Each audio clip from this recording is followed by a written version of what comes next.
ನಮ್ಮ ಮೀಸಲಾತಿ ತೆಗೆದರ ಬಗ್ಗೆ ಹೇಳುವುದಿದ್ರೆ, ಕ್ರಿಸಾರ್ಟ್ ಸಂಸ್ಥೆಯವರು ಬರೆದುಕೊಟ್ಟದ್ದು, ಮರಾಠಿ ಜನಾಂಗದವರಿಗೆ ಆದಿವಾಸಿ ಲಕ್ಷಣಗಳು ಇಲ್ಲ. ಅವರು ಬ್ರಾಹ್ಮಣರ ಮನೆಯಲ್ಲಿ ಹೋಗಿ ಕೆಲಸ ಮಾಡುತ್ತಾ ಇದ್ದಾರೆ. ಹಾಗೇನೆ ತುಳಸಿ ಪೂಜೆಯನ್ನು ಮಾಡುತ್ತಾ ಇದ್ದಾರೆ. ಹಾಗಾಗಿ ಇವರಿಗೆ ಸೌಲಭ್ಯವನ್ನು ಕೊಡಬೇಕಾದಂತ ಅಗತ್ಯ ಇಲ್ಲ ಎಂಬುದಾಗಿ ರಾಜ್ಯ ಸರ್ಕಾರಕ್ಕೆ ಪತ್ರವನ್ನು ಕೊಟ್ಟರು. ರಾಜ್ಯ ಸರ್ಕಾರ ಉಳಿದ ಅವನತಿ ಹೊಂದಿದಂತಹ 4 ಸಮುದಾಯದವರನ್ನು ಬಿಡುವಾಗ, ನಮ್ಮ ಮರಾಠಿ ಸಮುದಾಯವನ್ನು ಇವರಿಗೆ ಲಕ್ಷಣ ಇಲ್ಲ, ಇವರನ್ನು ಸೇರಿಸಬೇಕಾಗಿಲ್ಲ, ಇವರಿಗೆ ಕೊಡಬೇಕಾಗಿಲ್ಲ ಎಂಬಂತ ಹಾಗೆ ಒಂದು ಪತ್ರವನ್ನು ತಯಾರಿಸಿ ಕೇಂದ್ರ ಸರ್ಕಾರಕ್ಕೆ ರಾಜ್ಯ ಸರ್ಕಾರದಿಂದ ಹೋಯಿತು. ಮರಾಠಿಗರನ್ನು ಮೀಸಲಾತಿಯಿಂದ ಹೊರತುಪಡಿಸಬಹುದು ಅಂತ. ಈ ಪತ್ರ ಕೇಂದ್ರ ಸರ್ಕಾರಕ್ಕೆ ತಲುಪುವಂತಹ ಸಂದರ್ಭದಲ್ಲಿ ಪತ್ರ ಮಾಧ್ಯಮಗಳೆಲ್ಲ ಬಿತ್ತರಿಸಿದವು. ಇದನ್ನು ತಿಳಿದಂತಹ ಊರಿನ ನಮ್ಮ ಎಲ್ಲ ಕಾಸರಗೋಡು ಜಿಲ್ಲೆಯ ಸಂಘಟನೆಗಳಿಗೆ ಇದು ಮನದಟ್ಟಾಯಿತು. ಹಾಗಿದ್ದರೆ ಇನ್ನು ಮರಾಠಿಗರನ್ನು ಮೀಸಲಾತಿಯಿಂದ ಹೊರತುಪಡಿಸುತ್ತಾರೆ, ನಾವೇನು ಮಾಡೋದು, ನಾವೆಲ್ಲ ಒಂದಾಗಬೇಕೀಗ, ಕಾಸರಗೋಡು ಜಿಲ್ಲೆಯ ಮರಾಠಿಗರೆಲ್ಲ ಒಂದಾಗಬೇಕೆಂಬುದಾಗಿ ನಮ್ಮ ಪೆರ್ಲದಲ್ಲಿ ಶಾರದಾ ಮರಾಠಿ ಸಮಾಜ ಸೇವಾ ಸಂಘ ಅಂತ ಮೊದಲೇ ಕೆಲಸ ಮಾಡುತ್ತಾ ಇತ್ತು. ಅದರ ಅಧ್ಯಕ್ಷರಾಗಿ ಆಗಲೇ ಬಾಲಕೃಷ್ಣ ಮಾಸ್ಟರ್ ಕೈಯಾರಿ ಇವರಿದ್ದರು. ಇವರ ನೇತೃತ್ವದಲ್ಲಿ ಎಲ್ಲ ಪಂಚಾಯತ್ಗಳ ಜನರನ್ನು ಸೇರಿಸಿ ಒಂದು ದೊಡ್ಡ ಸಭೆಯನ್ನು ಕರೆದರು. ಪೆರ್ಲ ಬೋರ್ಡಿಂಗಿನಲ್ಲಿ, ಹಳೆಯ ಬೋರ್ಡಿಂಗ್ ಅಲ್ಲಿತ್ತು, ಅಲ್ಲಿ ಸಭೆ ಕರೆದು ಇನ್ನು ಮುಂದೆ ಏನು ಮಾಡಬೇಕು, ನಾವು ಹೇಗೆ ಹೋರಾಟ ಮಾಡಬೇಕು ಎಂಬುದಾಗಿ ಯೋಚಿಸಿ ಎಲ್ಲ ಪಂಚಾಯತ್ಗಳಲ್ಲಿ ಪ್ರತ್ಯೇಕ ಕಮಿಟಿ ರೂಪೀಕರಿಸಬೇಕು. ಇದು ಮರಾಠಿ ಸಂರಕ್ಷಣಾ ಸಮಿತಿ ಎಂಬ ಹೆಸರಿನಿಂದ ಕರೆಯಬೇಕು. ನಮ್ಮ ಸಂರಕ್ಷಣೆಗೆ ಆಗಿರುವಂತಹ ಸಮಿತಿ ಸಂರಕ್ಷಣಾ ಸಮಿತಿ ಎಂಬುದಾಗಿ ರೂಪೀಕರಿಸಬೇಕು. ಇದೆಲ್ಲ ಪ್ರತ್ಯೇಕ ಎಲ್ಲ ಪಂಚಾಯತ್ಗಳಲ್ಲಿ ಇದನ್ನು ರೂಪೀಕರಿಸಬೇಕು. ಹಾಗೆ ರೂಪೀಕರಿಸಿ ನಾವು ಹೋರಾಟ ಮಾಡಬೇಕು. ಇಂಥ ಸಂದರ್ಭದಲ್ಲಿ ಎಲ್ಲ ಕಡೆಗಳಲ್ಲಿ ಜನಗಳಿದ್ದರು, ಎಲ್ಲ ಮಾಡ್ತಿದ್ರು. ವರ್ಕಾಡಿ ಪಂಚಾಯತ್ನವರು ಹೆಚ್ಚಾಗಿ ಭಾಗವಹಿಸ್ತಿರ್ಲಿಲ್ಲ. ಅಲ್ಲಿ ನನ್ನ ತಮ್ಮ ಶಿವನಾಯಕರು ಮುಂದಾಳತ್ವ ವಹಿಸಿ ಅಲ್ಲಿಯ ಜನಗಳನ್ನು ಸಂಘಟಿಸುವಲ್ಲಿ ಯಶಸ್ವಿಯಾಗಿ ಎಲ್ಲ ಕಾರ್ಯಗಳಿಗೂ ಕರೆತರುವಲ್ಲಿ ಯಶಸ್ವಿಯಾಗಿದ್ದಾರೆ. ಆದರೆ ಇಲ್ಲಿ ಒಂದು ಸಮಸ್ಯೆ ಏನೆಂದರೆ, ಮರಾಠಿಗರಿಗೆ ಲಕ್ಷಣ ಇಲ್ಲ ಎಂಬುದಾಗಿ ಹೊರತುಪಡಿಸಿದ್ದಾರೆ. ಹಾಗಿದ್ದರೆ ಮರಾಠಿಗರಿಗೆ ಲಕ್ಷಣ ಉಂಟೋ ಇಲ್ಲವೋ ಎಂಬುದನ್ನು ಮನದಟ್ಟು ಮಾಡಬೇಕು ಸರ್ಕಾರಕ್ಕೆ. ಹಾಗಿದ್ದರೆ ಇದನ್ನು ಹೇಗೆ ತಯಾರಿಸೋದು? ಇಲ್ಲಿ ಒಂದು ಮೆಮೊರಾಂಡಮ್ ತಯಾರಿಸಬೇಕು ಅಂತಾದರೆ ಯಾರಿಗೂ ಇದರ ಬಗ್ಗೆ ಅರಿವಿರಲಿಲ್ಲ. ಅಂತಹ ಸಂದರ್ಭದಲ್ಲಿ ನನ್ನ ತಮ್ಮ BG ನಾಯ್ಕ್, ಗೋವಿಂದ ನಾಯ್ಕರು ಡೆಲ್ಲಿಯಲ್ಲಿ ಅವರು ಕೃಷಿ ತಜ್ಞರಾಗಿ ಕೆಲಸ ಮಾಡುತ್ತಾ ಇದ್ದರು. ಅವರಿಗೆ ಇದು ಮನದಟ್ಟಾಯಿತು. ಇದನ್ನು ಹೇಗಿದ್ದರೂ ಮಾಡಬೇಕು, ಇವರಿಗೆ ಲಕ್ಷಣ ಹೇಗೆ ಸಿಕ್ಕಿತು ಎಂಬುದನ್ನು ತಿಳಿಬೇಕು ಎಂಬ ಉದ್ದೇಶದಿಂದ ನಮ್ಮ ಕೇಂದ್ರ ಸರ್ಕಾರದ ST ಕಚೇರಿಗೆ ಹೋಗಿ ಅಲ್ಲಿ ದಾಖಲೆಗಳನ್ನು ಪರಿಶೀಲಿಸಿದರು. ನಮ್ಮನ್ನು 1954ರಲ್ಲಿ ಮರಾಠಿ ಸಮುದಾಯಕ್ಕೆ ಸೇರಿಸುವಾಗ ಇದರಲ್ಲಿ ಕೆಲವು ಲಕ್ಷಣಗಳನ್ನು ಸೇರಿಸಿದ್ದರು. ಇದನ್ನು ರೆಕಾರ್ಡನ್ನು ಅವರು ಹುಡುಕಿ ತೆಗೆದರು. ಅದರಲ್ಲಿ 5 ಲಕ್ಷಣಗಳಿದ್ದು. ಮೊದಲಾಗಿ ಮರಾಠಿಗರ ಲಕ್ಷಣ ಎಂದರೆ ಸ್ವಲ್ಪ ಮುಖ ಎಲ್ಲ ಚಪ್ಪಟೆಯಾಗಿರುತ್ತದೆ, ತಲೆ ಸ್ವಲ್ಪ ಉದ್ದವಾಗಿರುತ್ತದೆ, ಹಾಗೂ ಬೇರೆ ಜನಾಂಗದವರೊಂದಿಗೆ ಇವರ ಸಹಭಾಗಿತ್ವ ಇಲ್ಲ, ಸಂಪರ್ಕದಲ್ಲಿ ಇರುವುದಿಲ್ಲ. ಇವರು ಬೇರೆ ಪ್ರತ್ಯೇಕ ಮನೆಗಳನ್ನು ಕಟ್ಟಿ ಗುಡ್ಡಗಾಡುಗಳಲ್ಲಿ ವಾಸ ಮಾಡುತ್ತಾ ಇದ್ದಾರೆ. ಹಾಗೂ ಸ್ತ್ರೀಯರಲ್ಲಿ ಮೂಗಿನಲ್ಲಿ ಒಂದು ಮೂಗುತಿ ಇತ್ತಂತೆ ದೊಡ್ಡದು. ಇಂಥದ್ದೆಲ್ಲ ಲಕ್ಷಣಗಳನ್ನು ಬರೆದುಕೊಟ್ಟಿದ್ದರು. ನಮಗೆ ಮೆಮೊರಾಂಡಮ್ ಬರೆಯುವುದಕ್ಕೆ ಇದು ತುಂಬ ಸಹಕಾರ ಆಯಿತು. ನಮ್ಮ BG ನಾಯಕರು ಇದನ್ನೆಲ್ಲ ಪರಿಶೀಲಿಸಿ ನಮಗೆ ಬೇಕಾದಾಗ ಇಲ್ಲಿಗೆ ಬೇಕಾದಂತಹ ಮೆಮೊರಾಂಡಮ್ಗಳನ್ನು ತಯಾರಿಸಿ 2001ರಿಂದ 2013ರವರೆಗೆ ನಿರಂತರವಾಗಿ ಇದರ ಬಗ್ಗೆ ನಮಗೆ ಸಂಘಕ್ಕೆ ಸಲಹೆ ಸೂಚನೆಗಳನ್ನು ಕೊಟ್ಟು ಮೆಮೊರಾಂಡಮ್ ಕಳುಹಿಸಿಕೊಟ್ಟು ಸಹಕರಿಸಿರುತ್ತಾರೆ. ಇದರ ಬಗ್ಗೆ ನಾವು ಮೊದಲೇ ಸಭೆ ಸೇರುವಾಗ ನಾನೊಂದು ಭದ್ರಿಕಾ ಸಭೆಯಲ್ಲಿ ಹೇಳಿದ್ದೆ, ನಾವು ಈ 35 ಜನ ಸೇರಿ ಮಾಡಿದಂಥ ಹೋರಾಟ ಮಾಡಿದರೆ ಕೇಂದ್ರಕ್ಕೆ ಇದೊಂದು ಯಾವುದು ಆಗಲಿಕ್ಕಿಲ್ಲ. ನಾವು ಇದನ್ನು ನಮ್ಮ ಮಹಾಮಾಯಿಯವರನ್ನು ಮುಂದಿಟ್ಟು ಕಾಸರಗೋಡಿನ ಎಲ್ಲ ಮರಾಠಿಗರು ಸೇರಿ ಒಂದು ಗೋಂದೋಲು ಪೂಜೆಯನ್ನು ಮಾಡುತ್ತೇವೆ ಎಂಬುದಾಗಿ ಸಂಕಲ್ಪ ಮಾಡಿ ಹೊರಟ್ರೆ ನಮ್ಮ ಕಾರ್ಯ ಯಶಸ್ವಿಯಾದೀತು ಎಂಬುದಾಗಿ ನಾನು ಸಭೆಯಲ್ಲಿ ಮೊದಲಾಗಿ ಹೇಳಿದಾಗ ಸಭೆಯವರೆಲ್ಲರೂ ಇದಕ್ಕೆ ಸಮ್ಮತಿಸಿ ರಿಸರ್ವೇಷನ್ ಪುನಃ ಪಡೆದಾಗ ಇದನ್ನು ಮಾಡುವ ಎಂಬುದಾಗಿ ಒಪ್ಪಿದರು. ಹಾಗೆ ನಿರಂತರ ಹೋರಾಟದ ಫಲವಾಗಿ ನಮಗೆ 2013ರಲ್ಲಿ ಪುನಃ ಮೀಸಲಾತಿ ಸಿಗುವಂತಾಯಿತು. ಅದೇ ಪೂಜೆಯನ್ನು ಅಡೂರಿನಲ್ಲಿ ವಿಜೃಂಭಣೆಯಿಂದ 15,000 ಜನಗಳನ್ನು ಸೇರಿಸಿ ಮಾಡಿದಂತಹ ಪೂಜೆ ಎಷ್ಟು ಅಚ್ಚುಕಟ್ಟಾಗಿ ಮಾಡಿದ್ದಾರೆ ಅಂದರೆ ಅಲ್ಲಿ ಜನಗಳನ್ನು ತುಂಬ ಹೊಗಳ್ಬೇಕಾಗುತ್ತದೆ. ಅಂತಹ ಒಂದು ಪೂಜೆಯನ್ನು ಮಾಡಿ ಈ ದೇವಿಯ ಒಂದು ಕಾರಣಿಕವನ್ನು ಅವರು ತೋರಿಸಿಕೊಟ್ಟಿದ್ದಾರೆ, ನಮಗೆ ಉಳಿದಿದ್ದಾರೆ ಎಂಬುದು ಇದರಲ್ಲಿ ಪ್ರತ್ಯಕ್ಷ ಸಾಕ್ಷಿ. ಅದಲ್ಲದೆ ಪ್ರತ್ಯೇಕವಾಗಿ ಎಲ್ಲಿದೆ ಪುಸ್ತಕ ಪ್ರಕಾಶನ ಮಾಡಲು ಡಾಕ್ಟರ್ ನಾರಾಯಣ ನಾಯ್ಕರು ಮತ್ತು ಜ್ಯೋತಿಯವರು ಇದಕ್ಕೆ ಸಹಕರಿಸಿದ್ದಾರೆ ಅಂತ. ಅಷ್ಟು ಮಾತ್ರ ಅಲ್ಲ, ಒಂದು ಪುಸ್ತಕ ಆಗಬೇಕಂತಾದರೆ ಅದರಲ್ಲಿ ತುಂಬ ಕೆಲಸಗಳುಂಟು. ನಾನು ಕೇವಲ ಒಂದು ಹಸ್ತಪ್ರತಿ, ನನ್ನ ಅಕ್ಷರವೂ ಅಷ್ಟು ಸರಿಯಾಗಿರಲಿಲ್ಲ, ವ್ಯಾಕರಣ ತಪ್ಪುಗಳಿದ್ದವು. ಇದನ್ನೆಲ್ಲ ತೀಡಿ ಸರಿ ಮಾಡಿ ಪ್ರತ್ಯೇಕವಾಗಿ ಇದು ಮಾಡುವಾಗ, ಟೈಪ್ ಮಾಡುವಾಗ, ಟೈಪ್ನಲ್ಲಿ ಒಮ್ಮೆ ಟೈಪ್ ಮಾಡಿದರೆ ಅದು ಸರಿಯಾಗಿ ಬರುವುದಿಲ್ಲ. ಅದರಲ್ಲಿದ್ದ ತಪ್ಪುಗಳನ್ನು ಪುನಃ ಸರಿ ಮಾಡಬೇಕು. ಅದಕ್ಕೆ ಬೇಕಾಗಿ ಆರ್ಲ ಪದವಿಗೆ ನನ್ನ ತಮ್ಮ ಬಿ.ಜಿ. ನಾಯಕರು ಅನೇಕ ಬಾರಿ ಹೋಗಿ ಒಂದು ಪುಸ್ತಕ ರೂಪಕ್ಕೆ ತರುವಲ್ಲಿ ಅವರು ತುಂಬ ಸಹಕಾರ ಮಾಡಿರ್ತಾರೆ. ಇದು 22 ವರ್ಷ ಮೊದಲಿನ ಸಂಗತಿ. ಆದ್ದರಿಂದ ಈ ಪ್ರಾಯದ ಸಂದರ್ಭದಲ್ಲಿ ನನಗೆ ಕೆಲವು ವಿಷಯಗಳು ಮರೆತು ಇರ್ತದೆ. ಹಾಗಾಗಿ ಇದು ಈಗ ನನಗೆ ನೆನಪು ಬಂತು, ಅದನ್ನು ಪುನಃ ಮನವರಿಕೆ ಮಾಡಿದ್ದೇನೆ. ಸರಕಾರ ನೀಡಿದಂತಹ ಮೀಸಲಾತಿ ಅವಕಾಶವನ್ನ ಮರಾಠಿ ಸಮಾಜದವರು ಈಗ ಸರಿಯಾಗಿ ಬಳಸಿಕೊಳ್ತಾರಲ್ಲ? ಈಗ ಕೂಡ ಮಾಹಿತಿಯ ಕೊರತೆ ಇದೆಯಾ? ಮರಾಠಿ ಜನಾಂಗದವರಿಗೆ ಯಾವುದೇ ಒಂದು ಸವಲತ್ತು ಇದ್ದರೂ ಕೂಡ ಅದನ್ನು ಪಡೆಯಬೇಕು ಎಂಬಂತಹ ಮನಸ್ಸೇ ಇಲ್ಲದಿದ್ದರೆ ಮತ್ತೆ ಆ ಸಮುದಾಯವನ್ನು ಮುಂದೆ ತರಲಿಕ್ಕೆ ತುಂಬಾ ಕಷ್ಟ ಉಂಟು. ಸರ್ಕಾರ ನಮಗೆ ಬೇಕಿದ್ದ ಎಲ್ಲ ಸೌಲಭ್ಯಗಳನ್ನು ಕೊಡುದಿದ್ದರೂ ಕೂಡ ಅದನ್ನು ಪಡೆಯುವಂತ ಪ್ರಯತ್ನ ನಮ್ಮಲ್ಲಿರ್ಬೇಕು. ನಮಗೆ ವಿದ್ಯೆ ಕಲಿಯಲಿಕ್ಕೆ ಎಲ್ಲ ಕೊಡ್ತಾರೆ, ಅವರು ಸಹಕಾರ ಮಾಡುತ್ತಾರೆ ಅಂದರೆ ಕಲಿಯುವುದು ನಾನೇ ಕಲಿಬೇಕು. ಅಂತ ಪ್ರಯತ್ನ ಮಾಡಿದವರು ಕೆಲವರು ಈಗಲೂ ಕೂಡ ಮುಂದೆ ಬಂದಿದ್ದಾರೆ.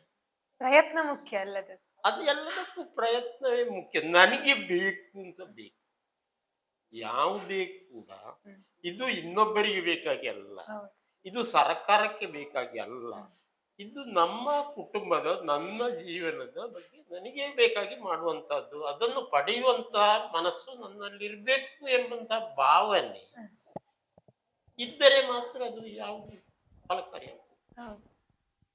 ಹೆಚ್ಚಿನವರು ಉದಾಸೀನ ತೋರಿಸ್ತಾರೆ ಅಂತ ಹೇಳಿ ಕೆಲವರಿಗೆಲ್ಲ ಸಿಗುದಿದ್ದರದನ್ನು ಹಿಂದೆ ಹೋಗುವಂತ ಮನಸ್ಸಿರುವುದಿಲ್ಲ. ನಾವು ಈಗ ನೋಡಿ, ನಿಜವಾಗಿ ನೋಡಿ, ಬಡವರು ಸರ್ಕಾರಿ ಆಸ್ಪತ್ರೆಗಳಿಗೆ ಹೋಗಿ ಲೇಟ್ ಆಗುತ್ತಾರೆ. ಅಲ್ಲಿ ಕ್ಯೂ ಇರ್ತದೆ ದೊಡ್ಡ, ಪಕ್ಕನೇ ಪ್ರೈವೇಟ್ ಹಾಸ್ಪಿಟಲ್ಗೆ ಹೋಗ್ತಾರೆ. ಇಲ್ಲಿ ನಮ್ಮ ಕಾಸರಗೋಡಿನಲ್ಲಿ ಸರ್ಕಾರಿ ಆಸ್ಪತ್ರೆಗಳಲ್ಲಿ ಎಲ್ಲ ಸೌಲಭ್ಯ ಉಂಟು. ಇಲ್ಲಿ ಪೆರಿಯಾಗೆ ಕೊಂಡೋಗಿ ಮಾಡುತ್ತಾರೆ, ಎಲ್ಲ ಮಾಡುತ್ತಾರೆ. ಆದ್ರೆ ಇಲ್ಲಿ ಅವರು ನೇರವಾಗಿ ಮಂಗಳೂರಿಗೆ ಹೋಗ್ತಾರೆ, ಸರ್ಕಾರಿ ಆಸ್ಪತ್ರೆಗೆ ಹೋಗುದಿಲ್ಲ. ಧರ್ಮದ ಔಷಧಿಗೆ ಅಲ್ಲಿ ನಮ್ಗೆ ಮಲಯಾಳ ತಿಳಿಯುವುದಿಲ್ಲ. ಒಂದನೇ ಕಾರಣ, ಇಂಗ್ಲಿಷ್ ಕೂಡ ಅಲ್ಪ ಮಲಯಾಳ ಗೊತ್ತಾಗುದಿಲ್ಲ. ಹಾಗಾಗಿ ಅವರು ಅಲ್ಲಿಗೆ ಹೋಗುತ್ತಾರೆ. ಅಂದ್ರೆ ನಾವು ಮೊದಲೇ ಯೋಚಿಸಿದೆವು, ಸ್ವಲ್ಪ ತಾಳ್ಮೆ ಬೇಕೆಲ್ಲ. ತಾಳ್ಮೆ ಇದ್ದರೆ ಮಾತ್ರ ಆಗ್ತದೆ. ಕ್ಯೂ ನಿಲ್ಬೇಕಾದಲ್ಲಿ ಸ್ವಲ್ಪ ಕ್ಯೂ ನಿಲ್ಬೇಕು. ಇವನಿಗೆ ಜೀವನದಲ್ಲಿ ಅವನಿಗೆ ಬೇಕಾದಷ್ಟು ಹಣ ಅವನಲ್ಲಿ ಇಲ್ಲ ಅಂತ ಆದ ಮೇಲೆ ಅವನು ಸ್ವಪ್ರಯತ್ನ ಆದ್ರೂ ಮಾಡ್ಬೇಕಲ್ಲ. ಅಲ್ಲಿ ಹಾಸ್ಪಿಟಲ್ ಹೋಗಿ ಸ್ವಲ್ಪ ಕ್ಯೂ ನಿಂತು ಆ ಡಾಕ್ಟರ್ಗಳನ್ನೆಲ್ಲ ಪರಿಚಯ ಮಾಡಿ ಅಲ್ಲಿ ಬೇಕಾದಂತ ಎಲ್ಲ ಸೌಕರ್ಯಗಳು ಸಿಗ್ತಾ ಉಂಟು. ಇಲ್ಲಿ ಒಂದು ವೇಳೆ ಕಾಸರಗೋಡಿನಲ್ಲಿ ಆಗದೇ ಇದ್ದರೆ ಪೆರಿಯಾರಂಗೆ ಕೊಂಡೋಗಿ ಬೇಕಾದಂತ ವ್ಯವಸ್ಥೆಯನ್ನು ಮಾಡಿಕೊಡ್ತಾರೆ. ಪಡೆಯುವುದಕ್ಕೆ ಇವನಿಗೂ ಮನಸ್ಸು ಬೇಕಲ್ಲ. ಒಂದು ಕಾಲದಲ್ಲಿ ನೀವು ರಾಜಕೀಯ ನಾಯಕರೊಂದಿಗೆ ಬಹಳಷ್ಟು ಅನ್ಯೋನ್ಯ ಒಡನಾಟಗಳನ್ನೆಲ್ಲ ಇಟ್ಟುಕೊಂಡಿದ್ದೀರಿ. ಈಗ ನಿಮ್ಮ ಮತ್ತು ರಾಜಕೀಯ ನಾಯಕರು ಇದು ಸಂಬಂಧ ಹೇಗುಂಟು ಸರ್? ನನಗೆ ಈಗ 75 ವಯಸ್ಸು ದಾಟುತ್ತಾ ಬಂತು. ನಾನು ಮೊದಲು ಕೂಡ ರಾಜಕೀಯದಲ್ಲಿ ದೊಡ್ಡ ಇದೇನು ಇರಲಿಲ್ಲ. ಆದರೂ ಕೂಡ ರಾಜಕೀಯದವರು ನನ್ನನ್ನೊಬ್ಬ, ನಾನು ಸಂರಕ್ಷಣಾ ಸಮಿತಿಯಲ್ಲಿ ಇರುವಾಗ ಮತ್ತು ಇಲ್ಲಿ ಪೆರ್ಲದ ಸಂಘದಲ್ಲಿ ಅಧ್ಯಕ್ಷನಾಗಿದ್ದೆ. ಆ ಸಂದರ್ಭದಲ್ಲಿ ಎಲ್ಲ ಬಂದು ಅವರು ಮೀಟ್ ಆಗ್ತಾ ಇದ್ರು. ಒಮ್ಮೆ ಕರ್ನಾಟಕದವರು ಕೂಡ ಬಂದು ಇಲ್ಲಿ ಮೀಟ್ ಆಗಿದ್ದಾರೆ, ಹಾಗೆಲ್ಲ ಮಾಡಿದ್ದಾರೆ.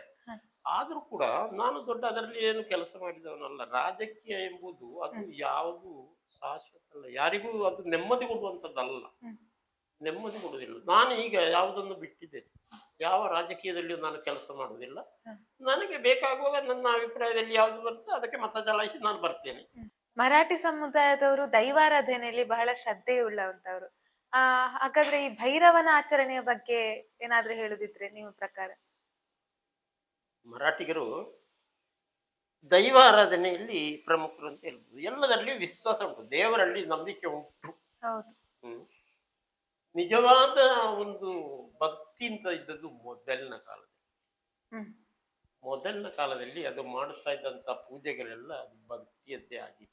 ಭಕ್ತಿ ಅದು. ಈಗ ಏನಾಗಿದೆ ಅಂದ್ರೆ ಅದು ಆಡಂಬರಕ್ಕೆ ಹೋಗಿ, ಈಗ ಆಡಂಬರಕ್ಕೆ ಹೋಗಿ ಹ್ಮ್. ಒಬ್ಬೊಬ್ಬರಿಗೆ ಈಗಿನ ಪೂಜಾರಿಗಳು ಹೇಳಿದಂತ ಖರ್ಚನ್ನು ವೆಚ್ಚವನ್ನು ಮಾಡಿಸ್ಲಿಕ್ಕೆ ಆಗುದಿಲ್ಲ. ಹ. ಒಬ್ಬ ನಿಜವಾಗಿ ನಮಗೆ ದೇವಿ ಪೂಜೆ ಮಾಡ್ಬೇಕು ಅಂತ ಆದ್ರೆ ತುಳಸಿ ಮತ್ತು ಗುಡ್ಡೆ ಕೇಪಳ ಬೇಕಾಗುತ್ತೆ, ಹ್ಮ್. ಬಾಕಿ ಹೂ ದೊಡ್ಡ ಇದರಲ್ಲಿ ಬೇಕು ಅಂತಿಲ್ಲ. ಈಗ ಸೇವಂತಿಗೆ ಮಲ್ಲಿಗೆ ಅದೆಲ್ಲ ಸಿಗುತ್ತಾ ಉಂಟು. ಒಬ್ಬ ಬಡವ ಅವನಿಗೆ ಪೂಜೆ ಮಾಡ್ಬೇಕು ಅಂತ ಉಂಟು, ಅವ ಒಂದು 1000 ರೂಪಾಯಿ 500 ರೂಪಾಯಿದ್ದ ಏನಾದ್ರೂ ಹೂ ತಂದ. ಹ್ಮ್. ಇವ ಮಧ್ಯಾಹ್ನಕ್ಕೆ ಪೂಜೆಗೂ ಮಾಡಿ ಪೂಜಾರಿ ಬಂದು ಹೇಳ್ತಾನೆ, ಇವು ಏನು ಸಾಲದು, ನೀನು ಹೋಗಿ ಇನ್ನು ಪುನಃ ಹೋಗಿ ತರಬೇಕು. ಅವನಿಗೆ ಎಲ್ಲಿಂದ ತರ್ತಾನೆ? ಹೌದು. ಮೊದಲಾದ್ರೆ ಯಾವ ಪೂಜಾರಿಗೂ ದುಡ್ಡು ಕೊಡುವಂತ ಸಂಪ್ರದಾಯ ಇರಲಿಲ್ಲ, ಸಂಭಾವನೆ ಅಂತ ಕೊಡ್ತಾ ಇರ್ಲಿಲ್ಲ. ಹ್ಮ್. ಊಟ ಮಾಡಿ ಹೋಗುದು. ಪೂಜೆ ಮಾಡಿದರೆ ಅವನಿಗೆ ಸಂಭಾವನೆ ಅಂತ ಇಲ್ಲ. ಹ. ನನ್ನ ಅನುಭವದಲ್ಲಿ ನಾನು ಸಂಭಾವನೆ ಕೊಟ್ಟವನಲ್ಲ ಮೊದಲನ ಕಾಲದಲ್ಲಿ. ಹ. ಪೂಜೆಗೆ ಬೇಕಾದ ಅವ ಪೂಜೆ ಮಾಡ್ತಾನೆ, ಎಲ್ಲ ಮಾಡಿ ಮರುದಿನ ಮಧ್ಯಾಹ್ನದ ಊಟ ಮಾಡಿ ಅವರ ಅಷ್ಟಕ್ಕೆ ಹೋಗುತ್ತಾರೆ. ಹ್ಮ್. ಈಗ ಏನಾಗಿದ್ರೆ ಊರಿನಲ್ಲಿ ಪೂಜೆಗಳು ಜಾಸ್ತಿ ಆಗ್ತಾ ಉಂಟು. ಹ್ಮ್.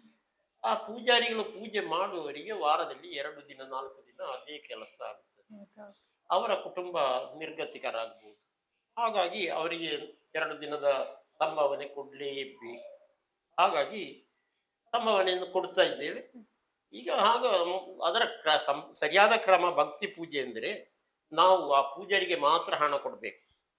ಮತ್ತೆ ನಾವು ಏನ್ ಮಾಡ್ಬೇಕಂದ್ರೆ ನೆರೆಕರೆಯವರು, ಹ. ನಮ್ಮ ನೆಂಟರಿಷ್ಟರು ಹ. ಇವರನ್ನೆಲ್ಲ ಬಿಟ್ಟು ಒಂದು ಬೇರೆ ಪೂಜಾರಿಯ ಒಂದು ಪಾರ್ಟಿಯನ್ನೇ ತಂದು ಹ್ಮ್. ನೆರೆಕರೆಯವರನ್ನು ನೆಂಟರಿಷ್ಟರನ್ನು ಬಿಟ್ಟು ಹ. ಪೂಜೆಗೆ ಬೇಕಾದವರು ಅವ್ರು ಬಂದು ಮಾಡ್ತಾರೆ. ಇಲ್ಲಿ ಅವರಿದ್ರೆ ಸರಿಯಾಗುದಿಲ್ಲ, ಬೇಗ ಆಗುದಿಲ್ಲ, ಹಾಗೆ ಮಾಡ್ತಾರೆ. ಅದು ಸರಿಯಾದ ಕ್ರಮ ಅಲ್ಲ. ನೆಂಟರಿಷ್ಟರನ್ನು ಬಿಡಬಾರ್ದು, ನೆರೆಕರೆಯವರನ್ನು ಬಿಡಬಾರ್ದು, ಅವರಿಗೆ ಸಂಭಾವನೆ ಕೊಡಬಾರ್ದು. ಅವರಲ್ಲಿ ಆಗುವಾಗ ನಾವು ಹೋಗಿ ಅಲ್ಲಿ ಮಾಡ್ಬೇಕು, ಅವರ ಮನೆಯಲ್ಲಿ ಪೂಜೆ ಆಗುವಾಗ ನಾವು ಕೂಡ ಅಲ್ಲಿ ಹೋಗಿ ಪೂಜೆಗೆ ಸೇರ್ಬೇಕು, ಹೌದು. ಅವರು ಬಂದು ನಮ್ಮಲ್ಲಿ ಸೇರ್ಬೇಕು. ಹೀಗೆ ಮಾಡುತ್ತಾ ಬಂದಾಗ ಅದೊಂದು ಭಕ್ತಿ ಪೂಜೆ ಅಂತ ಆಗುತ್ತದೆ. ಅದು ಭೈರವನ ಸೇವೆಯಲ್ಲೂ ಅಷ್ಟೇ. ಭೈರವನ ತುಂಬಾ ಶಕ್ತಿಯುತವಾದಂತಹ ಈ 2 ಶಕ್ತಿಗಳುಂಟಲ್ಲ, ಹ್ಮ್. ದೇವಿ ಮತ್ತು ಭೈರವ, ಹೌದು. ಅದಕ್ಕೆ ತುಂಬಾ ಶಕ್ತಿ ಉಂಟು. ನಮ್ಮ ರಿಸರ್ವೇಶನ್ ಪುನಃ 12 ವರ್ಷದಲ್ಲಿ ತಿರುಗಿ ಸಿಗಬೇಕೆಂದಾದ್ರೆ ಆ ದೇವಿ ಮತ್ತು ಭೈರವನ ಆರಾಧನೆಯಿಂದಲೇ ಸಿಕ್ಕಿದ್ದು ಅಂತ ಹೇಳ್ಬೋದು. ಈಗ ಭೈರವನ ಆಚರಣೆಯನ್ನು ಇತರ ಸಮುದಾಯದವರು ಕೂಡ ಮಾಡ್ಬೋದಾ? ಆ ಹರಕೆಯನ್ನು ಯಾವ ರೀತಿ ತೀರಿಸಬಹುದು? ಭೈರವನ ಸೇವೆ ಹ. ಬೇರೆ ಜಾತಿಯವರು ಮಾಡೋದಿದ್ದರೆ ಹ್ಮ್. ಅದು ಮಾಡುವಂತವರು ಮರಾಠಿಗರೇ. ನಾನು ಕೂಡ ಹೋಗಿ ಮಾಡ್ತಾ ಇದ್ದೇನೆ ಹ. ಕೆಲವು ಮನೆಗಳಲ್ಲಿ,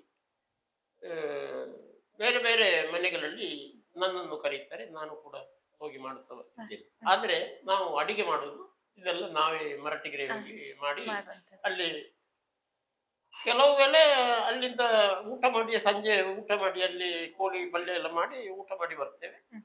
ಮತ್ತು ಕೆಲವು ಕಡೆಗಳಲ್ಲಿ ಅಕ್ಕಿ ಮತ್ತು ಕೋಳಿಯನ್ನು ತೆಕ್ಕೊಂಡು ಆ ಪೂಜೆ ಮಾಡಿದವ ಮನೆಗೆ ಬರ್ತಾನೆ. ಹ. ಅದು 2 ವಾಡಿಕೆ ಉಂಟು. ಆ ಮನೆಯವರಿಗೆಲ್ಲ ಇಷ್ಟ ಆಗುವ ಹಾಗೆ ಅಲ್ಲಿ ಊಟ ಮಾಡಿ ಕೋಳಿ ಎಲ್ಲ ಅಲ್ಲಿ ಇದು ಮಾಡಿ ಮನೆಯವರೆಲ್ಲ ಊಟ ಮಾಡಿ ಸಂಜೆಗೆ ಬರುವುದು ವಾಡಿಕೆ. ಮೊನ್ನೆ ನಾನೊಂದು ಕಡೆ ಹೋಗಿದ್ದೆ, ಹ. ಅಲ್ಲಿ ಪೂಜೆ ನಮ್ಮ ಪಂಚಾಯತ್ ಅಧ್ಯಕ್ಷರಾದಂತ ಅವರ ತರವಾಡಿನಲ್ಲಿ ಒಂದು ಪೂಜೆ ಇತ್ತು. ಹ. ಅಲ್ಲಿ ಪೂಜೆ ಮಾಡಿ ಬಂದಿದ್ದೇನೆ.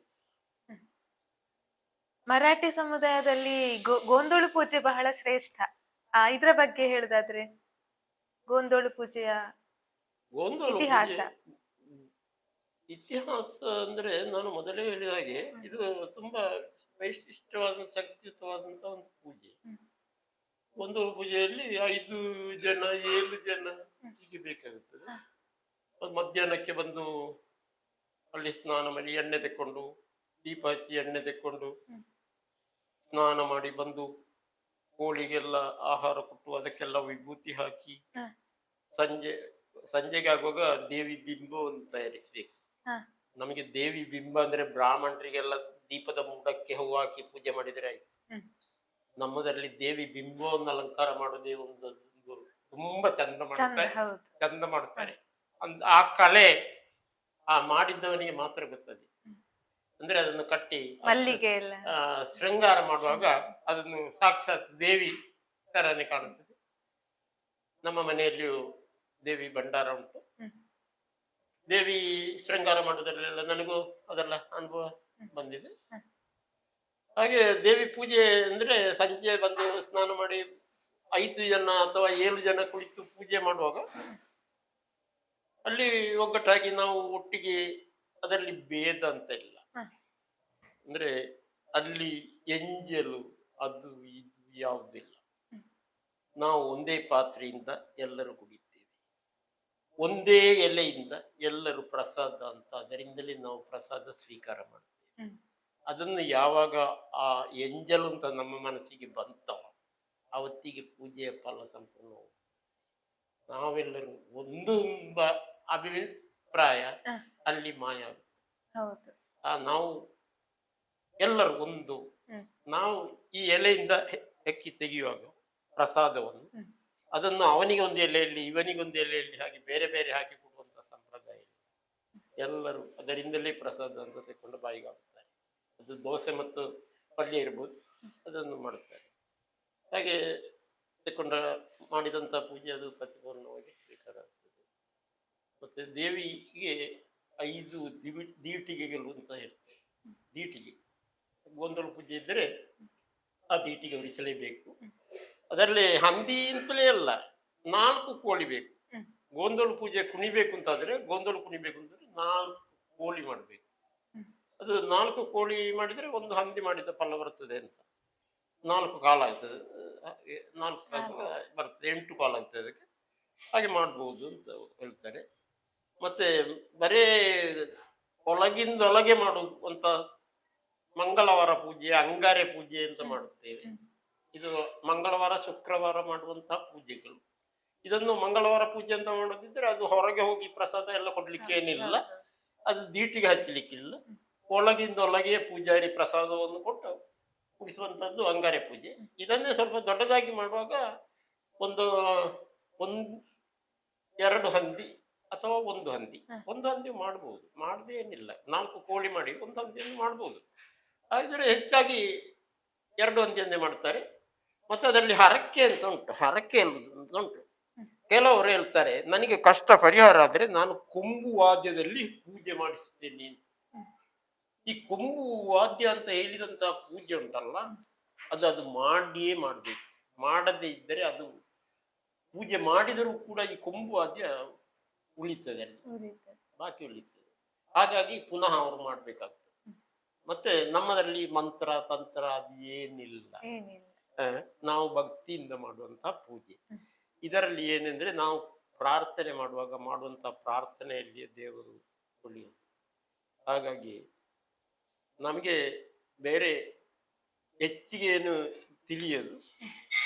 ಆ ಪಾತ್ರಿ ಕೊಟ್ಟಂತ ಅಣು ನಮಗೆ ದೇವಿ ಕೊಟ್ಟಂತ ಅಣು ಅಂತ ಹೇಳಿ ನಾವು ಅದನ್ನು ಪ್ರಸಾದವನ್ನು ಸ್ವೀಕಾರ ಮಾಡ್ತೀವಿ. ತೊಂದರೆ ಇಲ್ಲ, ದೇವಿ ಅನುಗ್ರಹ ಆಗುತ್ತೆ. ಒಂದು ಮನೆಯಲ್ಲಿ ಈಗ ಯಾವತ್ತೂ ಕೂಡ ಸುಖ ಶಾಂತಿ ನೆಮ್ಮದಿ ಇರ್ಬೇಕು ಅಂತಾದ್ರೆ ಆ ಮನೆಯಲ್ಲಿ ಏನೆಲ್ಲ ಕರ್ಮಗಳನ್ನ ಮಾಡ್ಬೇಕು, ಯಾವ ರೀತಿ ಸಂಸ್ಕಾರವನ್ನು ಕೊಡ್ಬೇಕು ಹಿರಿಯರಾದವರು? ನಿಜವಾಗಿ ಒಂದು ಮನೆಯಲ್ಲಿ ನೆಮ್ಮದಿ ಅಂತ ಬೇಕು ಅಂತಾದ್ರೆ ತಾಳ್ಮೆ ಬೇಕು. ಯಾರಿಗೆ ತಾಳ್ಮೆ ಉಂಟ ಮನೆಯಲ್ಲಿ ನಿಜವಾಗಿಯೂ ಆಗುದು ಹೋಗುದು. ಕೆಲವರು ಒಮ್ಮೊಮ್ಮೆ ಒಬ್ಬೊಬ್ಬರು ಮಾತಾಡ್ತಾರೆ, ಕೋಪ ಮಾಡ್ತಾರೆ, ಬೈತಾರೆ, ಇದೆಲ್ಲ ಸ್ವಾಭಾವಿಕ. ಅದು ಇಲ್ಲದ್ರೆ ಸಂಸಾರ ಅಂತ ಆಗ್ಲಿಕ್ಕಿಲ್ಲ. ಅದನ್ನು ಮನಸ್ಸಿನಲ್ಲಿ ಯಾರು ಇಡದೆ ಆವಾಗಲೇ ಬಿಡ್ಬೇಕು. ಅದನ್ನು ಬಿಟ್ಟು ಎಲ್ಲರ ಸಹಬಾಳ್ವೆಯಿಂದ ಬಾಳ್ಲಿಕ್ಕೆ ಕಲಿಬೇಕು. ಅತ್ತೆ ಸೊಸೆಯ ಸಂಬಂಧ ಅಪ್ಪ ಮಕ್ಕಳಿಗೆ ಆಗುದಿಲ್ಲ, ಕಂಡ್ರೆ ಆಗುದಿಲ್ಲ. ಇವತ್ತಿನ ದಿನದಲ್ಲಿ ನೋಡುವಾಗ ಎಲ್ಲರೂ ಅಪ್ಪನನ್ನು ಮಗ ಕೊಂದ, ಮಗನನ್ನು ಅಪ್ಪ ಕೊಂದ, ಈಗಿನ ಅವಸ್ಥೆ ನೋಡಿದರೆ ಮನುಷ್ಯನಿಗೆ ತಾಳ್ಮೆಯೂ ಇಲ್ಲ, ಅವನಿಗೆ ಯಾವುದೇ ಒಂದು ತಿಳುವಳಿಕೆ ಇಲ್ಲ. ಕೊಂದಾದ ಮೇಲೆ ಅವ ಪಾಶ್ಚಾತ್ತಾಪ ಪಡುತ್ತಾನೆ. ಒಂದು ಮನೆಯಲ್ಲಿ ನಿಜವಾಗಿ ಹಿರಿಯರನ್ನು ಗೌರವಿಸುವುದು ಅಂದ್ರೆ ಹಿರಿಯರು ಕೂಡ ಕಿರಿಯರನ್ನು ಗೌರವಿಸಬೇಕು. ಇಲ್ಲಿ ಮುಖ್ಯವಾಗಿ ನಾನು ಕೆಲವರ ಹತ್ರ, ಪ್ರಾಯದವರ ಹತ್ರ ಹೇಳೋದುಂಟು, ನೀವು ಯಾಕೆ ಹೀಗೆ ಮಾಡ್ತೀರಿ? ಈಗ ನಿಮ್ಮಷ್ಟೇ ಕೆಲಸ ಮಾಡೋದಾಗಲಿ, ನಿಮ್ಮ ಹಾಗೆ ಬುದ್ಧಿ ತಿಳುವಳಿಕೆ ಇರುವುದಾಗಲಿ, ಅದು ನಿಮಗೆ ಈಗ ಬಂದಿರ್ಬೋದು. ಈ ತಿಳುವಳಿಕೆ ಎಂಬುದು ಪ್ರಾಯ ಆಗುವಾಗ ಬರುವಂಥದ್ದು. ಹೆಚ್ಚಾಗಿ ಚಿಕ್ಕ ಪ್ರಾಯದಲ್ಲಿ ನಾವು ಸೊಸೆಯನ್ನು ತರ್ತೇವೆ ಮನೆಗೆ. ಆ ಸೊಸೆಗೆ ಎಲ್ಲ ತಿಳುವಳಿಕೆ ಬೇರೆ ಒಂದು ಮನೆಯಿಂದ ಬಂದಂತಹ ಹುಡುಗಿಯವಳು. ಆ ಮನೆಯ ಸಂಪ್ರದಾಯ ಒಂದು ಇರ್ಬೋದು, ಈ ಮನೆಯ ಒಂದು ಸಂಪ್ರದಾಯ ಬೇರೆ ಇರ್ಬೋದು. ಹಾಗೆ ಇರುವಂತ ಸಂದರ್ಭದಲ್ಲಿ ನಾವು ಅವಳನ್ನು ಹೇಗೆ ನಡೆಸಿಕೊಳ್ಬೇಕು ಅಂತ ಅತ್ತೆ ಮಾವನಿಗೆ ಗೊತ್ತಿರ್ಬೇಕು. ಅವಳ ತಪ್ಪನ್ನೇ ಕಂಡು ಹುಡುಕುವಂತ ಅತ್ತೆ ಆಗಲಿ ಮಾವನಾಗಲಿ ಆಗಬಾರದು. ಅವಳನ್ನು ಪ್ರೀತಿಯಿಂದ ಮುದ್ದಾಗಿ ಮಾತನಾಡಿ ಅವಳ ವಿಶ್ವಾಸವನ್ನು ಗಳಿಸುವಂತ ಶಕ್ತಿ ಇವರಿಗಿರ್ಬೇಕು. ಮತ್ತೆ ಎರಡು ಬೈದರು ಕೂಡ ಅವಳು ತಾಳ್ಮೆಯಿಂದ ಇರ್ತಾಳೆ. ಅವಳ ಹತ್ರ ಪ್ರೀತಿ ಮಾಡ್ಬೇಕು. ಪ್ರೀತಿ ಮಾಡಿ ಅವಳನ್ನು ಸಾಂತ್ವನಗೊಳಿಸಿದಾಗ ಅಲ್ಲಿ ನಿಜವಾಗಿ ಒಳ್ಳೆ ವಾತಾವರಣ ಸೃಷ್ಟಿಯಾಗಲಿಕ್ಕೆ ಉಂಟು. ಎಲ್ಲಿ ನೆಮ್ಮದಿ ಉಂಟು ಅಲ್ಲಿ ದೇವರಿದ್ದಾನೆ. ಎಲ್ಲಿ ನೆಮ್ಮದಿ ಇಲ್ಲವೋ ಆ ಮನೆಯಲ್ಲಿ ದೇವರಿಲ್ಲ. ಯಾರು ದೇವರನ್ನು ಪ್ರೀತಿಸ್ತಾರೋ ಅವರನ್ನು ಮನುಷ್ಯರನ್ನು ಪ್ರೀತಿಸೋದಕ್ಕೆ ಕಲಿಬೇಕು. ಬರೇ ಅವರನ್ನು ದೂಷಣೆ ಮಾಡಿ ನೆರೆಕರೆಯವರನ್ನು, ಕುಟುಂಬದವರನ್ನು ಎಲ್ಲರನ್ನು ದೂರ ಮಾಡಿ ನನಗೆ ದೇವರು ಮಾತ್ರ ಇದ್ದಾನೆ ಎಂಬಂತ ವಿಶ್ವಾಸ ಅದು ಸರಿಯಾಗಿ ಕಾಣುತ್ತೆ. ಅವನಿಗೆ ದೇವರು ಇಲ್ಲ. ಇತ್ತೀಚಿನ ಸಮಾಜದಲ್ಲಿ ಕೊಲೆಗಳು, ಸುಲಿಗೆಗಳು ತುಂಬಾ ಜಾಸ್ತಿ ಆಗ್ತಾ ಉಂಟು. ಮಾನವೀಯ ಸಂಬಂಧಗಳು ನಶಿಸ್ತಾ ಉಂಟು. ಇದ್ರ ಬಗ್ಗೆ ಏನ್ ಹೇಳ್ತೀರಿ? ಅದೇ ನಾನು ಹೇಳಿದೆ, ಮಾನವನಿಗೆ ಸಮಯ ಅಂತ ಇಲ್ಲ. ಅವನಿಗೆ ಯಾವಾಗಲೂ ಟೆನ್ಷನ್ ನಲ್ಲಿ ಇರ್ತಾನೆ. ಎಲ್ಲ ಸೌಕರ್ಯಗಳು ಆಗಿದೆ ಈಗ, ಆದರೂ ಕೂಡ ಅವನಿಗೆ ತಾಳ್ಮೆ ಇಲ್ಲದ ಕಾರಣ ಒಬ್ಬ ಮಾತಾಡಿದ್ದು ಇನ್ನೊಬ್ಬನಿಗೆ ಕೇಳಿಸುವಷ್ಟು ತಾಳ್ಮೆ ಇವತ್ತಿಲ್ಲ. ಅವ ಒಳ್ಳೇದಕ್ಕೆ ಹೇಳಿದ್ರು ಕೂಡ ಇವನಿಗೆ ಕಾಣುದು ಕೆಟ್ಟದಕ್ಕೆ ಹೇಳಿದ್ದಾನೆ. ಅದು ಕೇಳಿಸಿಕೊಳ್ಳುವಂತ ಸ್ವಭಾವ ಜನರಲ್ಲಿ ಕಾಣುವುದಿಲ್ಲ. ಹಾಗಾಗಿ ಒಬ್ಬರನ್ನೊಬ್ಬರು ದ್ವೇಷ ಮಾಡುತ್ತಾರೆ. ಎಲ್ಲದಕ್ಕೂ ಮೂಲ ಕಾರಣ ಕೋಪ. ತಾಳ್ಮೆ ಕೆಡಿಸುತ್ತದೆ. ಈ ಕೋಪ ಎಂಬುದು ತಾನು ಪಾಪದ ನೆಲೆಗಟ್ಟು. ಅದರಿಂದಲೇ ಎಲ್ಲ ಬರುವುದು. ಮನಸ್ಸಿಗೆ ಕೋಪ ಯಾವಾಗ ಬರ್ತದೋ ಆವಾಗ ಅವನ ಬುದ್ಧಿಶಕ್ತಿ ಕಡಿಮೆ ಆಗುತ್ತೆ.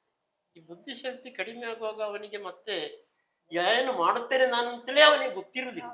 ಅವನು ಕೊಳ್ಳುದು, ಇದು ಮಾಡುದು ಎಲ್ಲ ಈಗಿನ ಕಾಲದಲ್ಲಿ ಹೆಚ್ಚಾಗಿ ಏನಾಗಿದೆ ಅಂದ್ರೆ ವ್ಯಸನಿಗಳಾಗಿದ್ದಾರೆ. ಎಲ್ಲ ಕಡೆಗಳಲ್ಲಿಯೂ ಕೂಡ ಮಾದಕ ದ್ರವ್ಯಗಳು ಅದು ಇದಂತ ವ್ಯಸನಿಗಳು ಪ್ರಾರಂಭ ಆಗಿದ್ದಾರೆ. ಅವರಿಗೆ ಈ ಮಾದಕ ಸೇವನೆಯಿಂದಾಗಿ ಮನಸ್ಸಿನ ಹತೋಟಿ ತಪ್ಪುತ್ತದೆ. ಆವಾಗ ನಾನು ಏನು ಮಾಡ್ತೇನೆ ಅಂತ ಅವನಿಗೆ ಗೊತ್ತಿರುವುದಿಲ್ಲ. ಅವನು ಏನು ಮಾಡೋದಕ್ಕೂ ತಯಾರಿರ್ತಾನೆ ಆ ಸಂದರ್ಭದಲ್ಲಿ. ಹಾಗಾಗಿ ಕೊಲೆಗಳು, ಸುಲಿಗೆಗಳು, ದರೋಡೆಗಳು ಇದೆಲ್ಲ ಈಗಿನ ಪರಿಸರ, ಈಗಿನ ಆಹಾರ, ಈಗಿನ ಜನಸಂಪರ್ಕ ಇದೆಲ್ಲ ನೇರ ಕಾರಣಗಳಾಗಿರ್ತದೆ. ಈ ಮಾದಕ ದ್ರವ್ಯಕ್ಕೆ ಬಲಿ ಆಗ್ಬಾರ್ದು ಅಂತ ಹೇಳಿ ಆಗುದಾದ್ರೆ ಸಮಾಜ ಅವರು ಚಿಕ್ಕಂದಿನಲ್ಲಿಯೇ ಅದು ಮನೆಯಲ್ಲಿ ಅವರಿಗೆ ಮಕ್ಕಳಿಗೆ ಬೇಕಾದಷ್ಟೇ ಹಣ ಕೊಡ್ಬೇಕು. ಶಾಲೆಗೆ ಹೋಗುವಾಗ ಮಕ್ಕಳಿಗೆ ಅವ ಏನು ಮಾಡುತ್ತಾನೆ ಅಂತ ತಾಯಿ ತಂದೆ ಅವರಿಗೆ ತಿಳಿಯುವಂತ ಅವಕಾಶ ಉಂಟು. ಮಗ SLC ಆದ್ಮೇಲೆ 10ನೇ ಕ್ಲಾಸ್ ಆದ್ಮೇಲೆ ಕಾಲೇಜಿಗೆ ಹೋಗುವಾಗ ಇದೆಲ್ಲ ಪ್ರಾರಂಭ ಆಗುದು ಸಾಧಾರಣ 8ನೇ ಕ್ಲಾಸಿನಿಂದ ನಂತರ ಎಲ್ಲ ಚಟಗಳು ಶುರುವಾಗುವುದು. ಅಲ್ಲಿ ಒಬ್ಬ ಮಾದಕ ವ್ಯಸನಿ ಬರ್ತಾನೆ. ಈ ಮಾದಕ ವ್ಯಾಪಾರ ಮಾಡುವವರು ಕೂಡ ಕಾಲೇಜಿನ ಹತ್ರಕ್ಕೆ ಹೋಗುದು. ಮಕ್ಕಳು ತಕೊಳ್ತಾರಲ್ಲ, ಒಂದು ದಿನ ಒಬ್ಬ ಹುಡುಗ ತಂದು ಈಚೆವನಿಗೆ ಕೊಟ್ಟ ಅಂತಾದ್ರೆ ಆ ತೆಕೊಂಡವನಿಗೆ ಮರುದಿನ ಅದು ಬೇಕೇ ಬೇಕಾಗುತ್ತದೆ. ವ್ಯಸನಿ ಆಗ್ತಾನೆ. ಮತ್ತೆ ಅದು ಹೆಚ್ಚಾಗುತ್ತದೆ. ಹಾಗೆ ಇದು ತಂದೆ ತಾಯಿಗಳು ಇವರ ಬಗ್ಗೆ ಸ್ವಲ್ಪ ಎಚ್ಚರಿಕೆಯಿಂದ ಇರ್ಬೇಕು. ಮಕ್ಕಳ ಬಗ್ಗೆ ನಾನು ಒಂದೇ ಹೇಳೋದುಂಟು, ಮಕ್ಕಳು ದೊಡ್ಡ ಆಗುವಾಗ ಅಪ್ಪನಿಗೆ ನಿಜವಾಗಿ ಸರಿ ಇದ್ದರೆ ಮಾತ್ರ ಮಕ್ಕಳು ಸರಿ ಇರುತ್ತಾರೆ. ಬುದ್ಧಿ ಸರಿ ಮಕ್ಕಳು ದೊಡ್ಡವರಾಗುವಾಗ ಕ್ವಶನ್ ಕೇಳ್ತಾರೆ ತಂದೆ ಹತ್ರ, ನೀನು ಬರ್ಕತ್ ಮಾಡಿದ್ಯಾ ಅಂತ. ನೀನು ಸರಿ ಮಾಡಿದ್ಯಾ? ಹೌದು. ಒಬ್ಬ ವ್ಯಸನಿ ಮದ್ಯ ವ್ಯಸನಿ ತಂದೆ, ಮಗನು ಕೂಡ ಅದೇ ಚಟಕ್ಕೆ ಬರುವುದು ಸ್ವಾಭಾವಿಕ. ಆ ಮಗನಿಗೆ ಬುದ್ಧಿಯಲ್ಲಿಗೆ ಅವನಿಗೆ ಆಗ್ತದ? ಹೌದು. ಆಗುದಿಲ್ಲ. ಹಾಗಾಗಿ ತಂದೆ ಎಲ್ಲವನ್ನು ಬಿಟ್ಟು ಮಗನಿಗೆ ಬುದ್ಧಿಯಲ್ಲಿಗೆ ಹೋಗಿ ಹೊರತು ತಾನು ಅರ್ಧವನ್ನು ಸೇವಿಸ್ತಾ ಮಾಡ್ತಾ ಹೋದ್ರೆ, ತಪ್ಪು ಮಾಡ್ತಾ ಹೋಗಿ ಮಗನಿಗೆ ಬುದ್ಧಿ ಹೇಳುವಂತ ತಾಕತ್ತು ಏನಿರುವುದಿಲ್ಲ, ಇಲ್ಲ, ಇಲ್ಲ. ಏನಿರುವುದಿಲ್ಲ ಅವನಲ್ಲಿ. ಅವ ನಿಜವಾಗಿಯೂ ಮಗ ಹೇಳಿದ್ದನ್ನು ಕೇಳಿ ನಿಲ್ಬೇಕಷ್ಟೇ. ಹೌದು, ಬರೀ ಹಕ್ಕುಗಳ ಬಗ್ಗೆ ಮಾತಾಡ್ತಾರೆ, ಕರ್ತವ್ಯದ ಬಗ್ಗೆ ಕರ್ತವ್ಯದ ಬಗ್ಗೆ ಮಾತಾಡುದಿಲ್ಲ. ಹೌದು. ನಾನು ಎಲ್ಲರ ಹತ್ರ ಹೇಳುದಿದೆ, ಮಕ್ಕಳು ದೊಡ್ಡಾದ ಮೇಲೆ ನಿಮ್ಮ ಚಟಗಳನ್ನೆಲ್ಲ ಬಿಟ್ಟು ಬಿಡಿ. ಯಾರು ಕೂಡ ನಿಮ್ಮ ಚಟವನ್ನು ಬೇಕು ಅಂತ ಹೇಳಿ ಅವರಿಗೆ ಬುದ್ಧಿಯಲ್ಲಿಗೆ ಸಾಧ್ಯ ಇಲ್ಲ. ಹೌದು. ಬಿಡ್ಡಿಗೆ ಹಣ ಕಟ್ಟುತ್ತಾರೆ, ಇದು ಆಚೆ ಇದು ಬೇಡದಕ್ಕೆಲ್ಲ ಹಣ ಖರ್ಚು ಮಾಡ್ತಾನೆ. ಅಪ್ಪ ಸ್ವಲ್ಪ ಕೊಡ್ತಾನೆ, ಅವ ದೊಡ್ಡ ಕೊಡ್ತಾನೆ.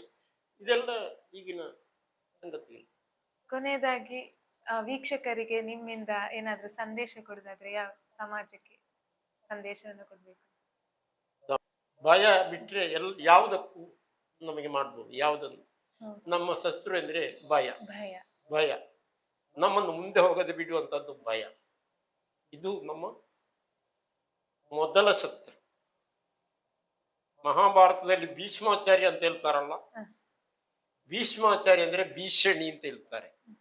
ಭೀಷಣಿ ಅದು 800 ವರ್ಷಗಳಿಂದ ನಂತರ ಮೊದಲಿನದ್ದೇ. ಅಂದ್ರೆ ನಮ್ಮ ಮುತ್ತಾತನ ಕಾಲದಿಂದ ನಮಗೆ ಈ ಹೆದರಿಕೆ ಬಂದದ್ದೀಗ. ಅವರೇ ಎಷ್ಟು ಜನರೆಲ್ಲ ಹೆದರಿ ಹೆದರಿ ಹೆದರಿ ಹೆದರಿ ಬದುಕಿದವರು. ನಾವು ನಮ್ಮ ರಕ್ತದಲ್ಲಿ ನಮಗೆ ಹೆದರಿಕೆ ಹೋಗಲಿಕ್ಕೆ ಆಗುದಿಲ್ಲ. ಈ ಭಯವನ್ನು ಬಿಡದೆ ನಮ್ಮ ಕೆಲಸವನ್ನು ಮುಂದುವರಿಸಲಿಕ್ಕೆ ಸಾಧ್ಯ ಇಲ್ಲ. ಅದನ್ನು ಮೊದಲು ಭೀಷ್ಮ ಮೊದಲು ಸಾಯ್ಬೇಕು. ಮಹಾಭಾರತದಲ್ಲಿ ಭೀಷ್ಮ ಮೊದಲಾಗಿ ಸತ್ತರೆ ಮಾತ್ರ ಪಾಂಡವರಿಗೆ ರಾಜ್ಯ ಸಿಗುವುದು. ಭೀಷ್ಮ ಸಾಯಿದ್ರೆ ದ್ರೋಣ ಅಂದ್ರೆ ದ್ವಂದ್ವ ಮನಸ್ಸು. ದ್ರೋಣ ಅಂದ್ರೆ ಯಾರು? ದ್ವಂದ್ವ ಮನಸ್ಸು ನಮ್ಮದು. ಅಲ್ಲಿಗೆ ಹೋಗೋದು ಬೇಡ, ಬೇಡ ನನಗೆ ಆಗ್ಲಿಕ್ಕಿಲ್ಲ, ಅದು ಬೇಡ. ದ್ವಂದ್ವ ಮನಸ್ಸು ಅದು ನಮ್ಮ ಮನಸ್ಸಿನ ದ್ರೋಣ. ನಮ್ಮ ಮನಸ್ಸಿನಲ್ಲಿರುವ ದ್ರೋಣ ಯಾರು? ನಮ್ಮ ದ್ವಂದ್ವ ಮನಸ್ಸುಗಳು. ದ್ವಂದ್ವ ಮನಸ್ಸು ಅದನ್ನು ಬಿಡ್ಬೇಕು, ಅದು ಹೋಗ್ಬೇಕು, ಸಾಯ್ಬೇಕು. ಭೀಷಣಿ ಸಾಯ್ಬೇಕು, ದ್ವಂದ್ವ ಮನಸ್ಸು ಸಾಯ್ಬೇಕು, ದ್ರೋಣ ಸಾಯ್ಬೇಕು. ನಂತರ ಉಳಿಯುವ ಯಾರು? ದುಶ್ವಾಸನ, ದುಷ್ಟ ಶಾಸನಗಳನ್ನು ಜಾರಿ ಮಾಡುವ. ಈ ಶಾಸನಗಳಲ್ಲಿ ಎಲ್ಲಿಂದ ಪ್ರಾರಂಭ ಆಗುದು? ನಮ್ಮ ಮನಸ್ಸಿನ ಒಳಗಿನಿಂದ. ಅದು ಹಾಗೆ ಮಾಡ್ಬೇಕು. ಅವರನ್ನು ಮಾಟ ಮಾಡಿ ತೆಗಿಬೇಕು. ಆ ಹುಡುಗಿಗೆ ನೆಂಟರು ಬಂದಿದ್ದಾರೆ, ಅದು ಆಗದ ಹಾಗೆ ಮಾಡಬೇಕು. ಇವನ ಮಾಟ ಮಾಡಿ ಅಂದ್ರೆ ಇವನನ್ನು ಕೊಡ್ಬೇಕು. ಇದು ಮನಸ್ಸಿನಿಂದ ಬರುವಂತಹ ಶಾಸನಗಳು. ಇದನ್ನು ಜಾರಿ ಮಾಡಿದರೆ ಏನಾಗ್ತದೆ? ದುಶ್ವಾಸನಾಗಿ ಆಗ್ತದೆ. ಆ ದುಷ್ಟ ಶಾಸನಗಳನ್ನು ಜಾರಿ ಮಾಡುವಂತಹ ದುಶ್ವಾಸನ ಸಾಯ್ಬೇಕು. ಮತ್ತೊಬ್ಬ ಇದ್ದಾನೆ, ಯಾರು? ದುರ್ಯೋಧನ. ದುರ್ಯೋಧನ ಎಂದರೆ ದುಷ್ಟದನಕ್ಕೆ ಖರ್ಚು ಮಾಡುವಂತ ಹಣ, ದುರ್ವಿನಿಯೋಗ ಮಾಡುದು. ಹಣವನ್ನು ದುರ್ವಿನಿಯೋಗ ಮಾಡುದು. ನಾವು ಎಲ್ಲದಕ್ಕೂ ಬೇಕಾದಕ್ಕೆ ಹಣ ಖರ್ಚು ಮಾಡುದಿಲ್ಲ. ಎಲ್ಲಿ ಖರ್ಚು ಮಾಡ್ತೇವೆ? ಬೇಡದಕ್ಕೆ ಖರ್ಚು ಮಾಡ್ತೇವೆ. ಬೇಕಾದಕ್ಕೆ ನಮ್ಗೆಲ್ಲ ಹಣ ಇಲ್ಲ. ಈ ದುರ್ಯೋಧನ ಇದ್ದಾನಲ್ಲ, ಅದು ನಮ್ಮ ಒಳಗಿನ ಧನವನ್ನು ಖರ್ಚು ಮಾಡುವಂತಹದ್ದು. ಬಿಡ್ಡಿಗೆ ಕಟ್ಟುವುದಾಗಲಿ, ಆಚೆದಕ್ಕೆ ಕಟ್ಟುವುದಾಗಲಿ, ಬೇಡದಕ್ಕೆ ಖರ್ಚು ಮಾಡುವಂತಹ ಹಣ ಉಂಟಲ್ಲ, ಅದು ನಮ್ಮಲ್ಲಿರುವಂತಹ ದುರ್ಯೋಧನ. ಈ ದುರ್ಯೋಧನನನ್ನು ಕೊಳ್ಬೇಕು. ನಮ್ಮಲ್ಲಿ ಶ್ರೀಕೃಷ್ಣನನ್ನು ಸ್ಥಾಪನೆ ಮಾಡಬೇಕು. ಮನಸ್ಸಿನಲ್ಲಿ ಪಾಂಡವರಿಗೆ ರಾಜ್ಯ ಸಿಗ್ಬೇಕು. ಸರಿಯಾಗಿ ಸತ್ಯ, ಧರ್ಮ, ನ್ಯಾಯ ಅಂತ ಬೇಕು ಅಂತಾದರೆ ಇದೆಲ್ಲ ಬಿಡ್ಬೇಕು. ಯಾವುದು? ನಾನು ಹೇಳಿದಲ್ಲ, 5 ಜನರನ್ನು ಕೊಳ್ಳೇಬೇಕು ನಮ್ಮ ಮನಸ್ಸಿನಲ್ಲಿದ್ದವರು. ಅರ್ಥ ಆಯ್ತು? ಅರ್ಥ ಆಯ್ತು. ವೀಕ್ಷಕರೇ, ಇಷ್ಟು ಹೊತ್ತು ನಮ್ಮೊಟ್ಟಿಗೆ ಶ್ರೀಯುತ ಅಪ್ಪಣ್ಣ ನಾಯ್ಕ ಬಾಳೆಗುಳಿ ಇವರಿದ್ರು. ಮರಾಠಿ ಸಮುದಾಯದ ಪ್ರತಿಯೊಂದು ಧಾರ್ಮಿಕ ವಿಚಾರಗಳನ್ನು ಎಳೆ ಎಳೆಯಾಗಿ ನಮ್ಮ ಮುಂದೆ ಬಿಚ್ಚಿಟ್ರು. ಅದೇ ರೀತಿಯಲ್ಲಿ ನಾನು ಯಾರು, ಮೋಕ್ಷದ ಹಾದಿಯ ಬಗ್ಗೆ ವಿಶೇಷವಾಗಿ ಮಾತುಗಳನ್ನಾಡಿದ್ರು. ಸಮಾಜದಲ್ಲಿ ನಡೆಯುತ್ತಿರುವಂತಹ ಕ್ರೌರ್ಯಗಳಾಗಿರ್ಬೋದು, ಇದಕ್ಕೆ ಇವರು ಉತ್ತಮ ಸಂದೇಶವನ್ನ ನೀಡಿ ಜನರನ್ನ ಜಾಗೃತಗೊಳಿಸಿದ್ರು. ಅದೇ ರೀತಿ ಇವರ ಅಮೂಲ್ಯವಾದ ಸಮಯವನ್ನ ನಮ್ಮೊಟ್ಟಿಗೆ ಕಳೆದ್ರು. ಇವರಿಗೆ ತುಂಬು ಹೃದಯದ ಧನ್ಯವಾದಗಳನ್ನ ಡಿವೈನ್ ಮೀಡಿಯಾದ ವತಿಯಿಂದ ಕೋರ್ತಾ ಇದ್ರು. ವೀಕ್ಷಕರೇ, ಇದು ಶ್ರೀಯುತ ಅಪ್ಪಣ್ಣ ನಾಯ್ಕ ಬಾಳೆಗುಳಿ ಇವರ ಸಂದರ್ಶನ. ಇದೇ ರೀತಿ ಹಲವು ಸಾಧಕರ ಪರಿಚಯ ನಿಮ್ಮ ಮುಂದೆ ಬರಬೇಕು ಅಂತಾದ್ರೆ ಡಿವೈನ್ ಮೀಡಿಯಾ ಚಾನೆಲ್ ಅನ್ನ ಸಬ್ಸ್ಕ್ರೈಬ್ ಮಾಡಿ. ಅದೇ ರೀತಿಯಲ್ಲಿ ಈ ಸಂದರ್ಶನದ ಬಗ್ಗೆ ನಿಮಗೆ ಏನು ಅನಿಸಿತು ಅಂತ ಕೆಳಗಿನ ಕಮೆಂಟ್ ಬಾಕ್ಸ್ ಅಲ್ಲಿ ಕಮೆಂಟ್ ಮಾಡಿ. ಅದೇ ರೀತಿಯಲ್ಲಿ ವಿಡಿಯೋ ಇಷ್ಟ ಆಗಿದ್ರೆ ಶೇರ್ ಮಾಡಿ, ಲೈಕ್ ಮಾಡಿ. Thank you.